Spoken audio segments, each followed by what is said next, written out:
we've done marvels, wondrous, gigantic steps in 60 years to bring an active participation of people into the liturgy, which was non-existent before the Second Vatican Council reforms. But in some respects, we've only done the tip of the iceberg as to the vision of what our worship should be. So while we've made great strides, there's still a lot of work to be done.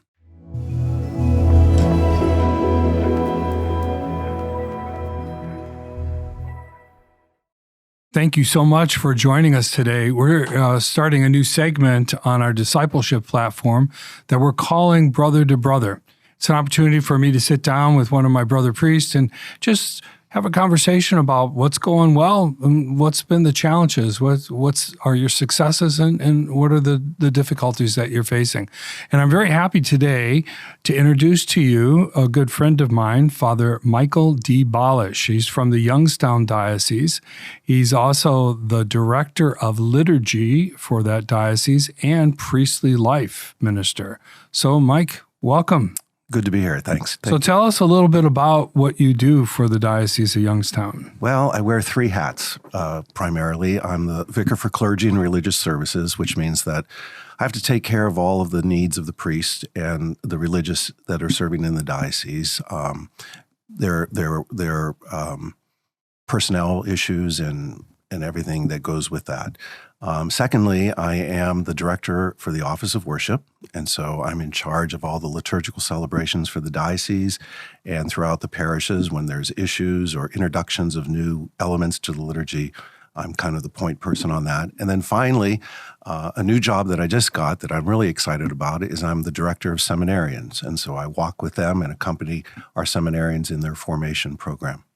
Each diocese does it a little bit different. I mean, I think your role as a priestly life is a little bit more expansive than what we would experience here. I mean, you have to take care of all kinds of things, like when there's supply needs and when do you sit on the personnel board as well? I do. I sit on the personnel board. I sit on the retirement board. I sit on the formation board. So every aspect of priestly life and what priests deal with in their life and their ministry, I kind of oversee. Wow. Do you think you have enough to do? More than enough to do. Well, we're coming to a really busy season of the year for you as the Director of Liturgy. We have Holy Week coming up, and you just wrote an article that we used or we're going to be using in our bulletin. You want to walk us through these 3 special days very briefly and give us the highlights of what we need to be looking for and more importantly, what's the meaning behind that? Sometimes I think what we do is we just get into a functioning mode and we just go through the motions and we really don't understand, let alone be moved by what we're doing. So tell us a little bit about those 3 days. As everyone knows, the high point of our faith, the high point of our beliefs is encompassed in the Triduum, Holy Thursday to the Easter Vigil. That happens over 3 days. It's one liturgy, and I think that's important to keep in mind. What a lot of people don't realize is it starts on Thursday, and it doesn't end till Saturday. Ironically or uniquely is what helps me keep that in mind is when we start the Mass on Thursday, the presider, the deacon or the priest doesn't say the Mass is ended, go in peace, alleluia, until Saturday night. So it's one liturgy over 3 days. That's why the church even suspends all of its activities. Usually during this time, there's no funerals, there's no weddings, there's no anointings unless it's absolutely necessary. Mm-hmm. I think the important part of that celebration is our faith is so enriched with ritual elements. We're a very expressive church. We use fire and water and smoke, and those symbols, when done well, can really transform people's lives and be transfiguring in their life. And so the elements of the 3 days, I think it's important to keep in mind, it's not that we're reenacting them and doing a play like we would to go see in a like theater. Washing of the feet or something. Right. It's more of a commemoration and a remembering and a recalling of what we are to be about. So the washing of the feet, the priest, the presider, when they wash the feet of people, it's not that we're play acting that you're Jesus and the people getting their feet washed are the disciples, as much as it is a remembrance and a calling to mind our call to serve one another. Because when Jesus washed the feet of the disciples, he said, as I've done, now you must go and do to others. And so I think it's a very powerful moment for people to observe and for people to experience, because it really brings to light our call to serve people and to be missionary disciples to people of faith. So that begins our celebration on Thursday night. And obviously, we recall the institution of the Eucharist, the Last Supper.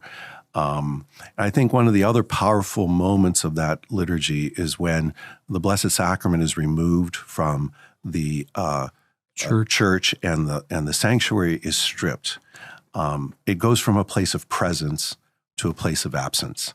And it helps us enter into that night of torture, of illegal trial, of separation, and of prayer that Christ experienced when he was in the Garden of Gethsemane.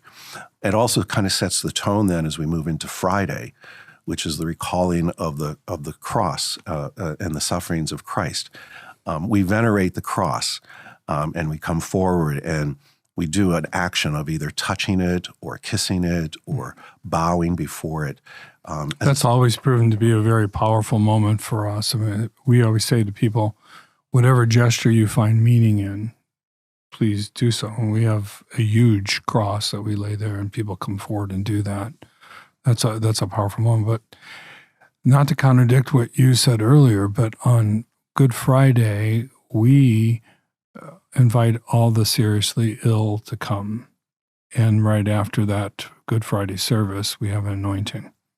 And they line up all in the sanctuary and all the people stay. So you have like 1,000 people there praying over these individuals. It's a very, very powerful. It really connects to the suffering of the cross as people suffer here on earth. And they join their sufferings to Christ. So that's just a little thing that we do. Sure. Well, I think the purpose of Friday and what's most powerful about Friday is in remembering the cross and remembering the suffering of Christ, we also embrace our crosses that day. And every one of us in life, whether it's physical or emotional or mental, financial or relational, we all have crosses to bear. None of them as severe as the cross that Christ bore. But I think we kind of do that in every Mass, though, right? Absolutely. I think that Friday, though, helps us just, again, call to mind our sufferings that we have, and the hope that we will be alleviated of them at our time of resurrection with the Lord, which then moves us into Saturday and the conclusion of the Triduum.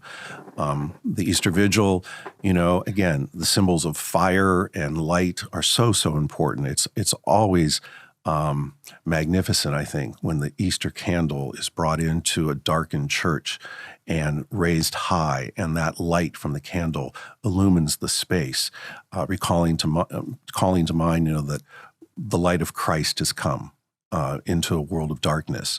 And, we begin with the service of light. We move into then the liturgy of the Word. Whenever a family gets together, they tell their story. And on the Easter Vigil, when the family of God is coming together, we tell our story of captivity. Sometimes that story is awful long. It's long. It's long, but it's important. Just as our family stories are long and important when we gather. What do you think as people go through the Triduum, what makes it work and what are the things that will make it not work so well? I think it works when it's done well. Well, explain what that means. It works when you allow the symbols and the gestures and the actions speak for themselves. Sometimes as people, we get into the habit of putting words over everything and having to explain stuff. And I don't think you need to do that. I think washing feet, just washing the feet and in quiet and in a way that's reverence and special or so, really can then touch people. The fire on the Easter Vigil, it has to be a fire that brings light into the world. I mean, that's, we're starting in So you don't want to start like a little coal. It needs to be a huge fire, and the candle needs to be significant. We have a fire so big that we can't get close to it. It's so hot. Right. That's dangerous. We try to light the candle. We have like this contraption, and it melts the thing before it gets, because there's all kinds of things, no matter how much you plan, that can go wrong. Oh, absolutely. There's a lot of moving parts in that, especially that Holy Saturday service. And so it needs to be planned. It needs to be rehearsed. It needs to be well. And talk about that rehearse. What's that mean? Well, I mean, I think you mean physically walking through? Yes, because of so many moving parts and so many different aspects of it, you need to have gone through it in your mind and in your heart, because I think part of the power of any liturgy we celebrate as priests and presiders is if it's something that's coming from our heart, it helps then move people to a deeper faith. So if you're feeling it, they'll feel it. Exactly. If you don't know what you're doing, people will pick up on that. What would you say to one of our brothers, though, that's in a small rural parish? He's going to have maybe a handful of people attending. How does he make something as grand as this work for him? You do it well. You do it well. Do it well. You put your whole... That puts a lot more burden on him because, for example, here in the larger parishes, we have a liturgist. She creates this. We have scripts that we follow, and they rehearse with the servers. They rehearse with the deacons. They rehearse with the priests that are going to be there. We rehearse... Now, if I was a priest and I had to go through all those rehearsals, by the time I got to Holy Saturday, I'd be a basket case. What advice can you give priests who want to do a good job, but are really limited in terms of resources they have? Well, I mean, I've been in small parishes and I've been in large parishes. It works. You have to put yourself into it. And I think part of the preparation and part of the rehearsals and part of the attention to details and the using of the symbols in a very pronounced way or so allows those things to touch people and to impact them. And I think if you know what you're doing, so that when you're doing it, it's not so much mechanical as much as it is emotional, I think that allows people then, and it really allows the power of the liturgy to come forth. Yeah, I think there's a lot of preparation. If you're going to do this and do it well, it takes a lot of preparation to get done. I remember my first assignment, the pastor had a missalette in his hand. He was trying to follow the liturgy, try to know what he was supposed to do by looking at the missalette. It was a train wreck. It was a disaster. Yeah. I mean, it's much like and that's the whole thing. It's like you could do this well and it can move people, or you could do it poorly and people just walk out like, what was the point? And I always liken it to the dinners that we throw at home for our families and host. Thanksgiving dinner and Christmas dinner just doesn't come together. You have to prepare. You have to plan. You have to time everything and do it all. So there's a lot of work that goes into... You don't even cook. How do you know that? Well, I've watched people. But there's a lot of work that goes into that. And it's the same thing with the liturgy. And it's not just on Holy Week. That's every Sunday. That has to be, that's part of our role as presiders and celebrants.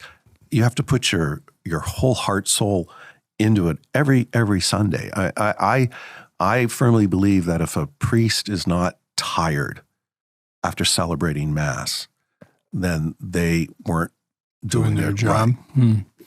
I come back from Mass typically on cloud 9, but I am exhausted. I am tired. For us here, we figure that it takes a little bit over 70 people to pull off a liturgy. When you count the greeters and the ushers, the servers, the lectors, the sacristans, musicians, we have media teams, so people on cameras, people in the back room. I mean, just so many moving parts that happen on a weekly basis because we live stream our big Mass each week. When we also have screens, so we had somebody Well, first of all, somebody has to prepare what goes on the screens, and then somebody has to be there to put them on the screens when they're supposed to be on the screens, which can sometimes be a challenge. Just a lot of moving parts. But when it's done well, it really makes a difference. Absolutely. But it's hard. It's hard. It's hard. It's a lot of work. And that's what liturgy is. Mm-hmm. Liturgy, the word comes from the Greek word liturgia, which means the work of the people. Well, liturgy is work. So what would you say when you go to an assembly and you say, the Lord be with you, and people just kind of mumble back, and also with you? If it's the work of the people, I mean, we all have our different roles, right? The presider has role. We have a dialogue going on, correct? Mm-hmm. What do you do? Because in many Catholic churches today, participation is not full and active participation by any means. It's kind of like passive endurance.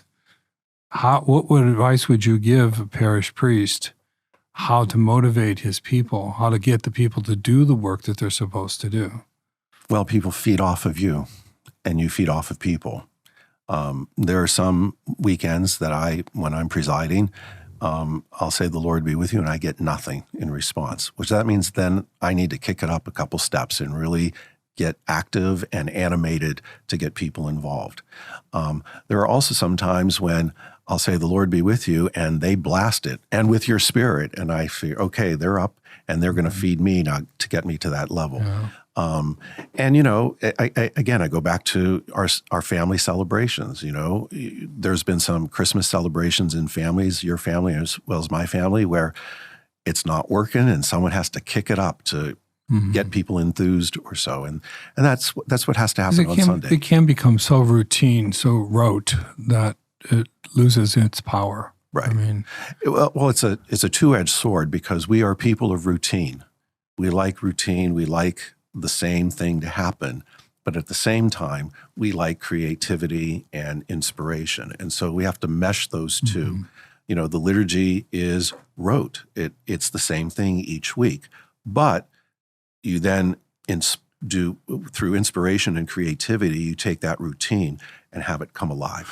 We're trying to see the Mass as our worship experience.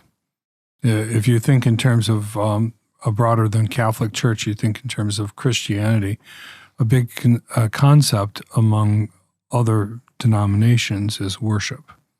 And so we try to see the Eucharist, the celebration of the Eucharist, is our form of worship, but we are severely limited in what we can do because of this nature of the liturgy itself. We can't deviate from that liturgy.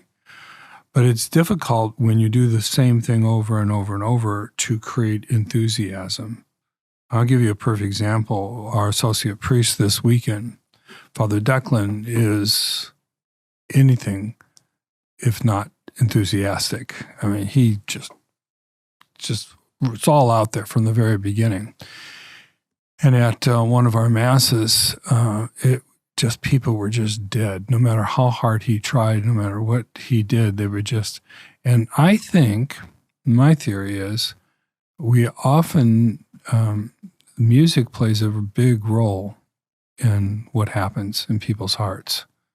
And if we're using music that people have heard for generations and uninspired by that music, people psychologically go back to a place in their heads subconsciously where they thought, because that was, whether by intention or just unintentionally, that's the way it happened. Most Catholics don't see themselves as having the work of the people as the liturgy. They come to Mass because they have to go to Mass. They sit through Mass, they're passive, and they leave. They got their obligation out of the way.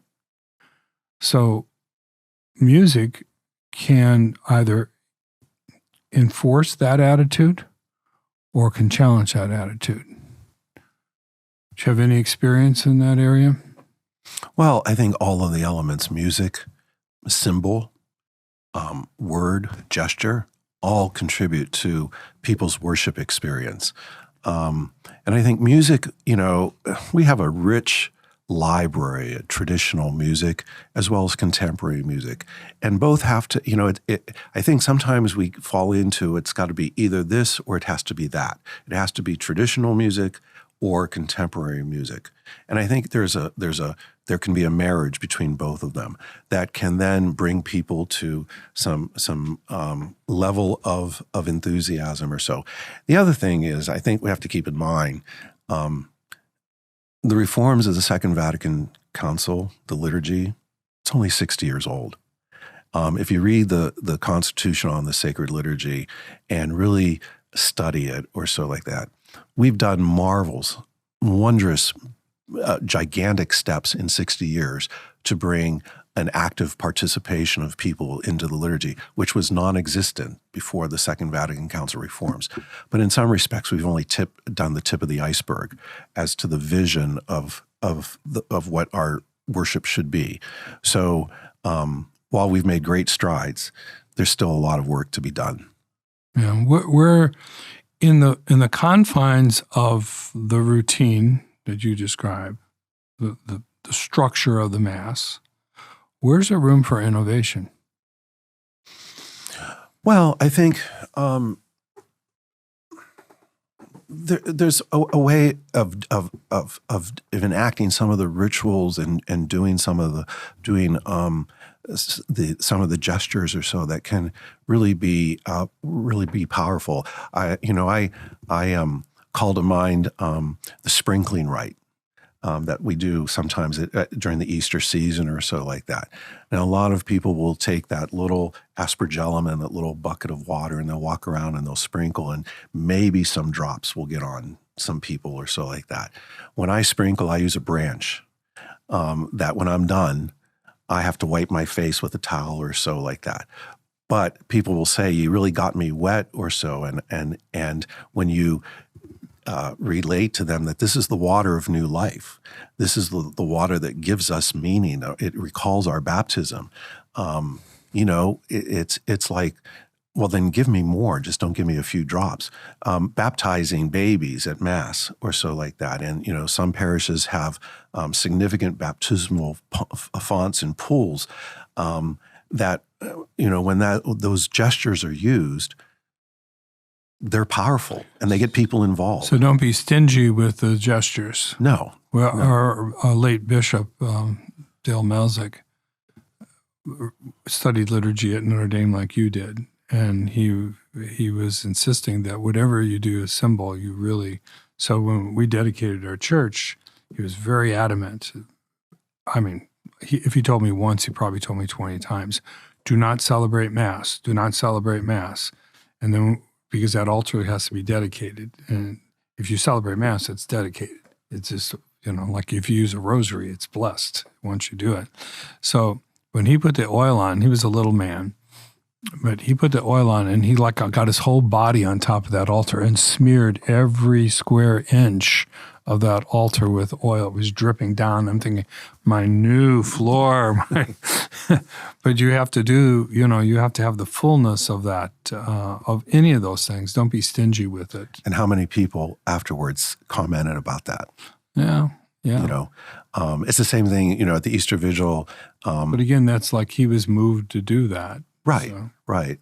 But at the Easter Vigil, when I baptize adults that are coming in, the catechumens, I get in the water with them, and people were amazed. They're like, you got into the water. I said, well, yes, it's the water of new life. It's we should bathe in it.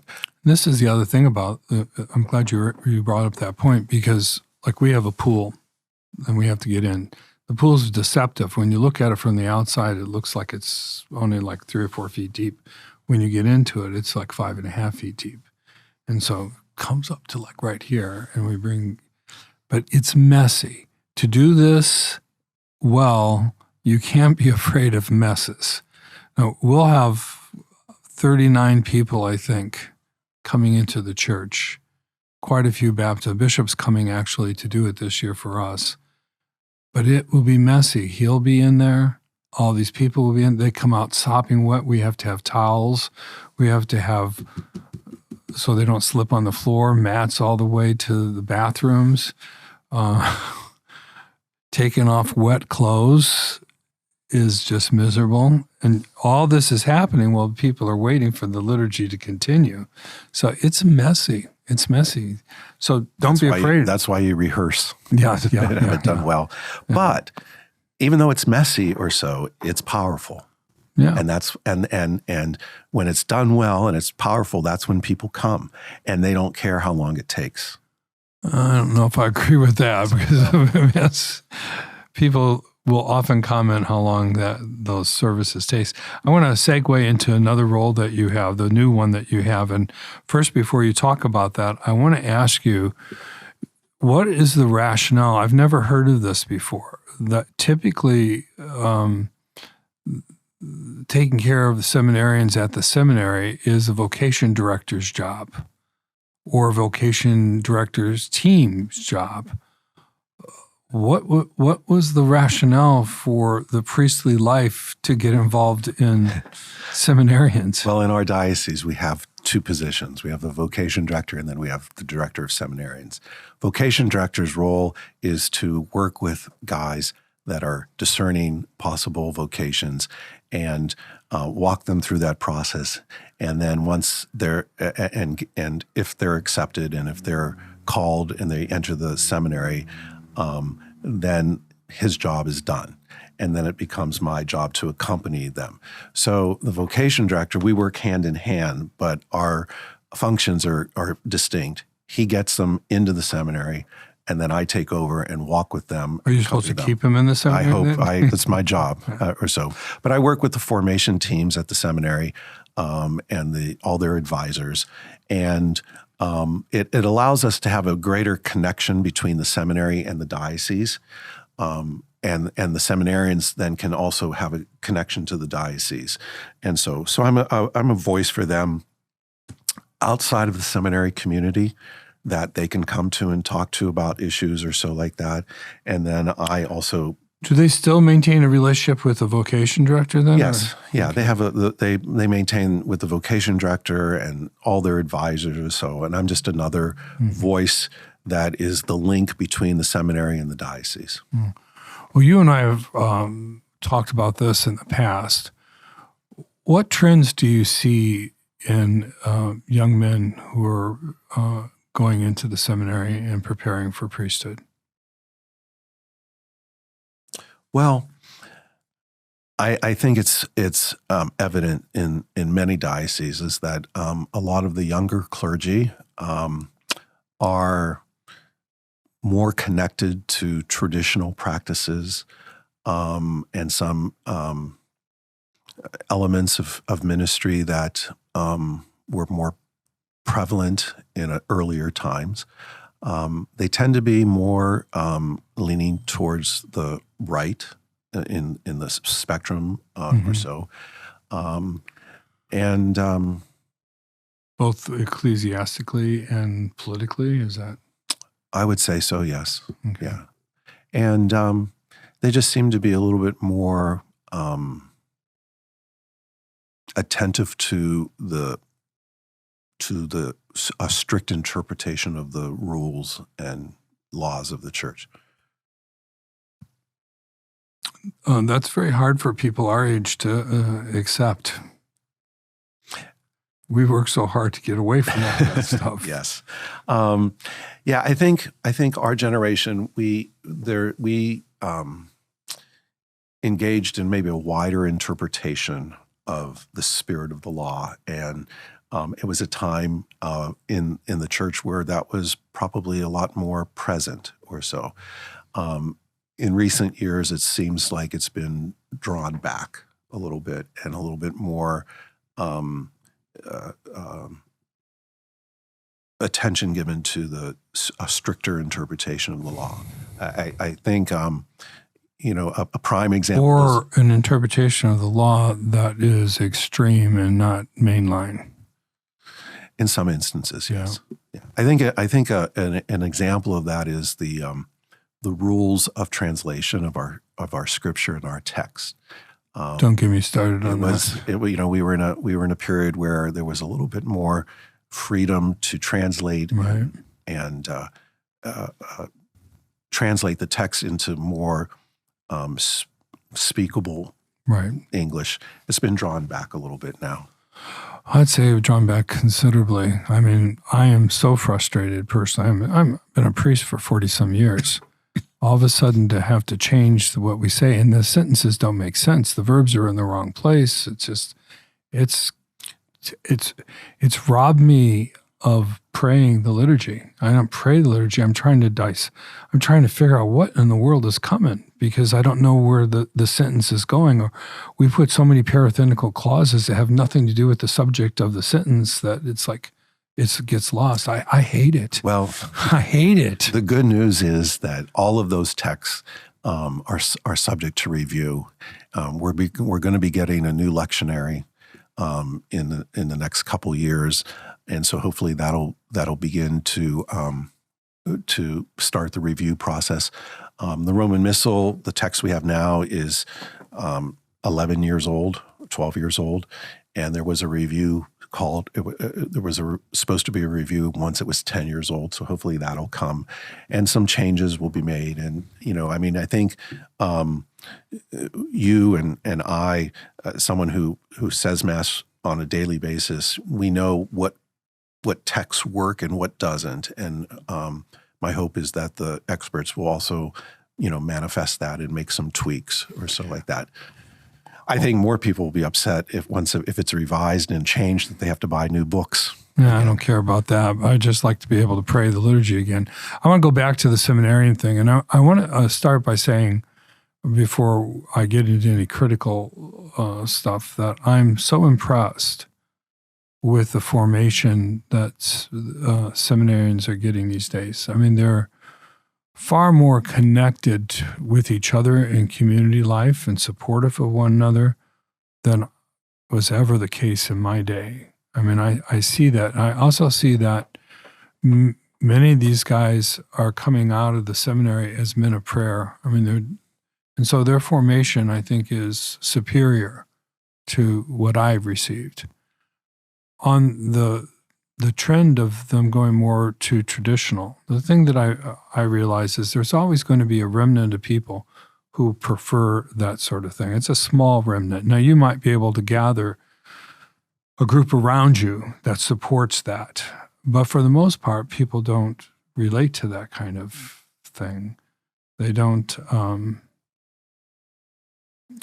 they're actually turned off. I mean, it's difficult enough to help people. We have this thing where we say we have club members, we have believers, and we have disciples. Disciples can accept the liturgy no matter what. If it's in Latin or what, they'll be there. Club members, not so much.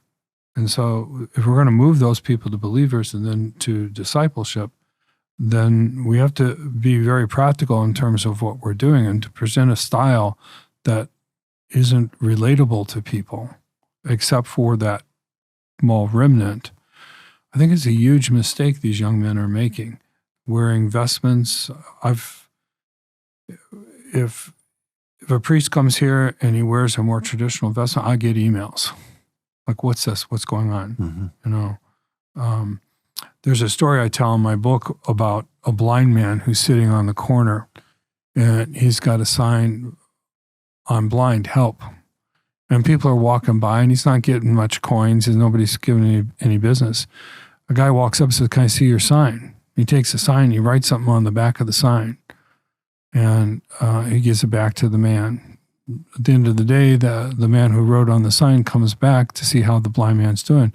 The blind man said, "What in the world did you put on that sign?" He says, people have been stopping by ever since then. My basket is full. And he says, "I wrote, 'Today's a beautiful day. I wish I could see it.'"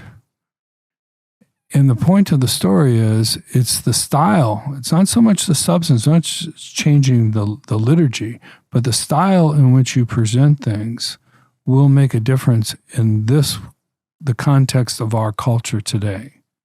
And so, for me personally, I think these young men are misguided by gravitating to those more traditional things. Somehow they think they want to save the church, recapture something. Instead of going forward, they're going backwards. I think that's a mistake. I'd like to know what you think about that. Well, I think part of the issue is we have spent the last 60 years trying to create an atmosphere of us at Mass, priest and people, celebrant and congregation, Partnership, presider and assembly working together. And I think in some respects, when you engage in practices that separate you from that, that's what turns people off. And I think part of that is part of some of the traditional practices sometimes can give the perception that I'm doing this and you're not included, or you're not part of this. And that's where the tension comes. And I think when it's done, stuff is done that without a proper catechesis, a proper involvement or so, and it just kind of gets sprung on people in the assembly or so, and they don't feel included or part of it. I think that's when they begin to bristle. So like when people do that, they're putting, when a young man chooses that I'm going to say Mass in a way that creates that division, because I think in a lot of ways what I've been told by young priests is they're trying to restore a sense of sacredness to the liturgy. What would you say to that? I think our liturgy is sacred, and our liturgy is reverence. I think sometimes we make the jump that sacred and reverence and piety equals quiet and reserved and a separation among people. Mm-hmm. There's a lot of, for example, a lot of people, and it falls across the spectrum, that when you come into church, you should reverence the space, and preparation for Mass should be quiet and reserved or so like that. Well, yes, I agree. It's both and, but you should also, there's reverence to the space and to the assembly. So to come into a place and sit down and not acknowledge the person sitting next to you, in my opinion, is being very irreverent. And I think to acknowledge them or so is reverencing the person, reverencing the assembly or so like that. But you do it in a way that is tempered with the whole environment. So, I don't agree with people, screaming and carrying on as they would at a birthday party. Like some people in some churches, this is a great story. We tell our people that we have a large narthex, and then we have the church space, and it's divided by double doors to keep the sound. We say, this is the human space. This is where, you want to drink water, you want to get a cup of coffee, you want to visit with people. We come through those doors, we're a sacred space. It's time for us to be in a body of prayerful people. And so this lady comes out of church one day and she says to me, she says, Father, this lady behind me came to church and she was talking the whole time before Mass, and I was trying to pray. And so I turned around and I asked her, would you please be a little quiet? I'm trying to pray. And she said, I'm Father Maletta's mother and I can do what I want. So I said, well, you did exactly what you were supposed to do. And then my mom came up. She wouldn't believe this lady turned around and told me. Yeah. Because in her church, her parish, when they come in, it's an older community, and they all visit in their church before Mass. They're all running around talking and carrying on, which is a beautiful thing. I mean, in terms of community. But again, kind of like... It's both and. Yeah. It always has to be a both and or so. And I think that's the same thing with our style of liturgy. It's great to chant some pieces and parts, but to chant everything then kind of separates the presider from the people, and then that's where people get upset. Yeah, and I've encountered very few priests who have decent enough voices that they should chant. They should stay away. They should listen to themselves and stay away from it, because it goes back to my original point. It has to be done well. Do it well or don't do it. Or don't do it. Yeah. All right, Michael, as we close out this session, as you look out at the church, and we have all kinds of statistics showing our decline, what do you think the biggest challenge for the Catholic Church is, and relative to the clergy, relative to priesthood? What's the biggest challenge we're facing right now?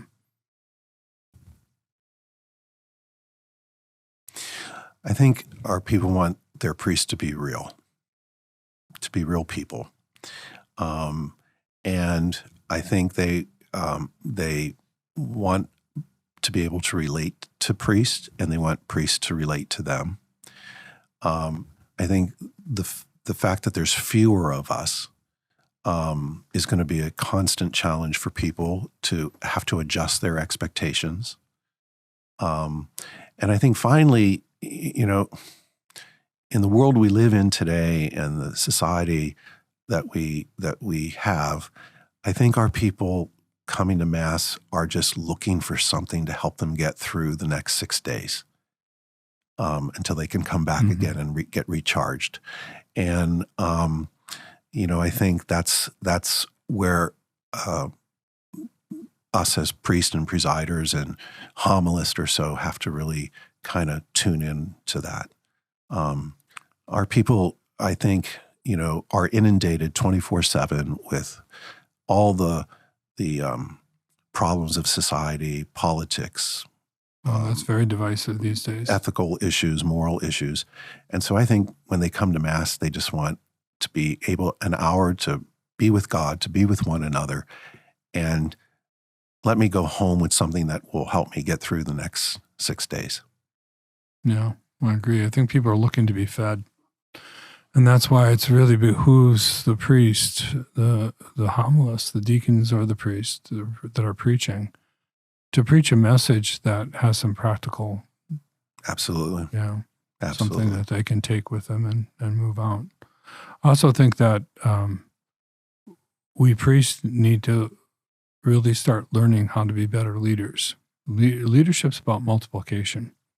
And we have all these amazingly talented lay people out there. And for priests to consider the model of the priest or the pastor as the one who basically is the benevolent dictator, that will not work anymore. No church, no parish will grow and be successful with that mindset. Well, Michael, I want to thank you for being here and for sharing your insights. Thank you. Very informative. And I want to thank all of you. Gosh, just to have you come and spend your time with us means an awful lot. And I hope that you found something in this conversation meaningful. Specifically, you might have questions. We're not trying to answer all the questions, but if you have a question, drop it in the comment section. And if you enjoyed this conversation, please share it with someone who you think in ministry might benefit from this. And if you get a chance, please subscribe. May the Lord be with you.